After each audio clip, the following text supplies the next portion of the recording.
Right, welcome to my swing tip today using the Performance Center down at the World of Golf and the Swing Catalyst operating system.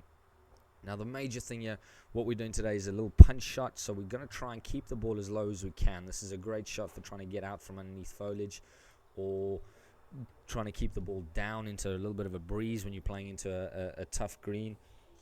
The major change here is to do with ball position. Now when I set up myself to do any change of any shot, so if I'm trying to hit the ball lower, higher, fade, draw, I try and maintain a standard setup, standard posture, and standard swing motion.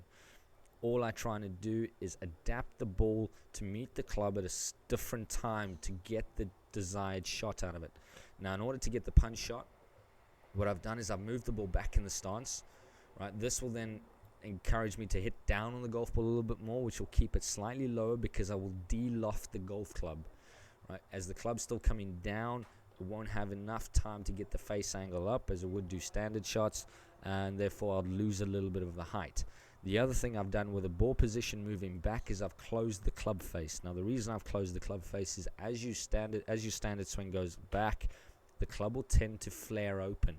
And then as you come back down, that will then have to close as you come through impact. Now with the ball being further back, it's going to give the club face less time to turn left.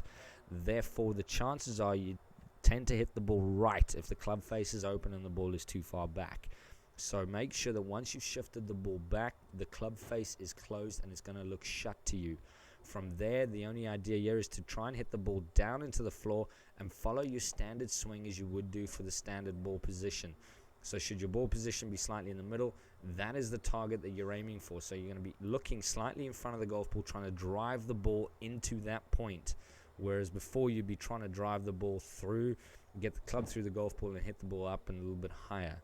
Right, so once you've got the ball back in the stance, club face closed just a touch, you can choose to hold the club a little bit lower just to get a bit more control, but the swing needs to stay the same and you need to stay committed to the same shot. So once we've rotated up to the top, all I'm going to do is drive straight back down on top of the golf ball, which will de-loft the golf ball, and it gives me a squarer club face, will give me a slightly squarer impact, which will give me a straighter ball flight, but my launch angle will change because now I'm hitting the ball down. So I've changed the loft, which will lower the launch, which will give you the lower ball flight.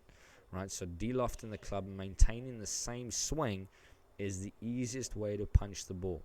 You will hit the ball slightly shorter. I've hit it 10 yards shorter here with the range balls than you would with a standard golf swing, purely because the ball's coming out slightly lower. It's not going to carry as far, but everything else has remained exactly the same. Ball speeds come down because the swing speed will be a touch slower at the point of impact, and you won't catch the ball quite as cleanly as you would with a ball in the standard position.